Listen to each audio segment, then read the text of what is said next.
बिस्मिल्लाहिर्रहमानिर्रहीम। अस्सलाम वालेकुम। जैकब न्यूज़ सां मां आहियां आबिद अली मंगरियो। पेश आहिनि हिन वक़्त जूं हेडलाइंस। पातड़ी में जिम्स में रहा रहा असांखे हिकिड़ो ज़िंदो लाश कढे ॾिनो। अञा हिते ऑपरेशन थी, हाणे ब्लेड नथो मिले। रुली रुली पाक में हिकिड़ी पाक सवा ॿी किथे बि शइ न मिलंदी। मुल्क सॼो मारियो अथसि, किथे बि ग़रीब वेलो खायूं वेलो वेठो।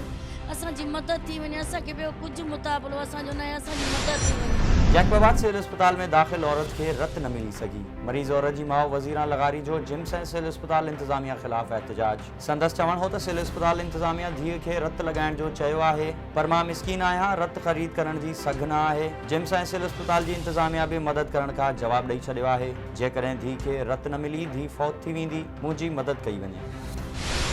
SSP जैकबाबाद मोहम्मद तारिक नवाज़ पारां SHOs में तब्दीलियूं। मोहम्मद रज़ा पुलिस लाइन खां SHO A सेक्शन ठुल मुक़रर। A सेक्शन ते मुक़रर SHO बशीर मक्सी जी B सेक्शन ते बदली। SHO B सेक्शन ग़ुलाम नबी बिजारानी SHO सदर मुक़रर। SHO शफ़क़त हुसैन कनासरो सदर खां आबाद बदली।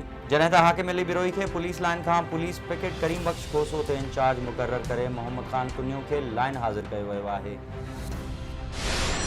बहादुरपुर वेझो दिलमुराद थाने जी हद ॻोठ मददपुर में ॿारनि जी ॻाल्हि तां लाशारी बिरादरी जी ॿिनि धुरियुनि में जहिड़ो। कुहाड़ियूं लठियूं ऐं सिरोटा लॻण सबबि 6 ॼणा ज़ख़्मी। ज़ख़्मियुनि में अब्दुल रसूल, राजा लाशारी, लाल मोहम्मद लाशारी, मंज़ूर लाशारी समेत 6 ॼणा शामिल आहिनि। केरा इलार में मुड़ुस हथां पुरस्रार तौरु ज़ाल मारिजी वई। पुलिस वाक़े खे इत्तफ़ाक़ी करार ॾेई छॾियो। असांजी न्याणी खे संदसि मुड़ुस ऐं सहुरे क़तल कयो आहे। औरत जे वारिसनि जी दांह। केरा इलार जी शहीद मुराद कॉलोनी में पुरस्रार तौरु अली नवाज़ अबड़ो हथां गोली लॻण सबबि संदसि ज़ाल मारिजी वई। इत्तला ते पुलिस पहुची औरत जो लाश सिविल अस्पताल मुंतक़िल कयो। अस्पताल में मौजूदु औरत जे वारिसनि संदसि पीउ अहमद सोलंगी ऐं भाउ नादिर सोलंगी जो चवणु हो त असांजी न्याणी खे संदसि सहुरे फरीद ऐं मुड़ुस अली नवाज़ अबड़ो क़तल कयो आहे। खेनि गिरफ़्तार कयो वञे। जॾहिं त पुलिस जो चवणु आहे त अली नवाज़ घर में पिस्तौल साफ़ करे रहियो हो त इत्तफ़ाक़ी गोली लॻण सबबि औरत फौत थी वई आहे। वधीक जांच बि हलंदड़ आहे। काज़ी अहमद में बाईपास से 2 मोटरसाइकिलनि में टक्कर, 1 ॼणो फौत, औरत समेत 3 ॼणा ज़ख़्मी। हादसे में ॻोठ लौंग खान गोरचाणी वासी 50 वरियनि जो उम्मीद अली फौत थी वियो। जॾहिं त अखियुनि जी चकास लाइ साणस गॾु ईंदड़ मुस्माद मरियम गोरचाणी ऐं साम्हूं ईंदड़ मोटरसाइकिल सवार रहमतुल्लाह महर ऐं मुख़्तियार महर ज़ख़्मी थी पिया। मीरपुर माथेलो वेझो दरगाह आलिया दीन शाह बादशाह जे मेले में करंट लॻण सबबि नौजवान फौत। लाश घर पहुचण ते कोहराम। मेलो घुमण लाइ आयल नौजवान हुज़ूर बख्श कोराई करंट लॻण सबबि फौत थी वियो।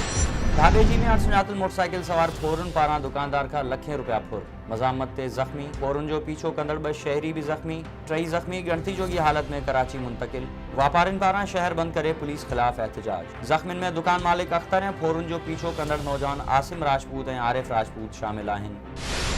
ट्रिगड़ी में फ्रांस अंदर नबी करीम सल्लल्लाहु अलैहि वसल्लम जंजा गुस्ताखाना खाका जारी करण खिलाफ सुन्नी उलमा एक्शन कमेटी तरफां मोहम्मदी चौथे मुतालबाती तहफ़्फ़ुज़ नामूस रिसालत सल्लल्लाहु अलैहि वसल्लम कॉन्फ्रेंस को ठाही वई, जेका जलसे जी सूरत अख्तियार करे वई, जंहिंखे रिज़वानुल हक़ जालंधरी, इक़बाल कादरी, कारी अब्दुल लतीफ़ बलोच, अब्दुल लतीफ़ ऐं ॿियनि ख़िताब कयो।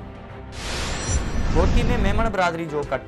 मेमण इतिहाद जे मरकज़ी अॻवान सरदार अयाज़ खान मेमण ऐं ग़ुलाम हैदर मेमण समेत बिरादरी जे सवें माण्हुनि जी शिरकत। कठ कोठाइण जो मक़सदु छिड़ विछड़ बिरादरी खे हिकु हंधि गॾु करे ॿधी ऐं एके खे मज़बूत करणु आहे। अॻवाननि जो ख़िताब। सोबतपुर में बलोचिस्तान नेशनल पार्टी जी औरत MPA शकीला नवीद 10 वार तंज़ीमी दौरे दौरान मीडिया सां ॻाल्हाईंदे चयो आहे त हुकूमत पारां अवाम खे रिलीफ ॾियण बजाए खेनि महांगाई जी चक्की में पीसियो पियो वञे। बलोचिस्तान में सिहत ऐं तालीम समेत तमामु शोबा मफ़लूज बणियल आहिनि। शागिर्दियाणनि जी तालीम लाइ स्कूलनि जी खोट आहे। इन मौक़े ते बलोचिस्तान सेंट्रल कमेटी जे मेंबर मीर नज़ीर अहमद खोसो, सानिया काशानी, जमीला बलोच, अब्दुल सलाम मेंगल ऐं सफ़दर अली खोसो पिणु मौजूदु हुआ। शहर की वेझो ॻोठाणनि जो रेती पुलिस ऐं अॻूणे UC चेयरमैन ख़िलाफ़ एहतजाज।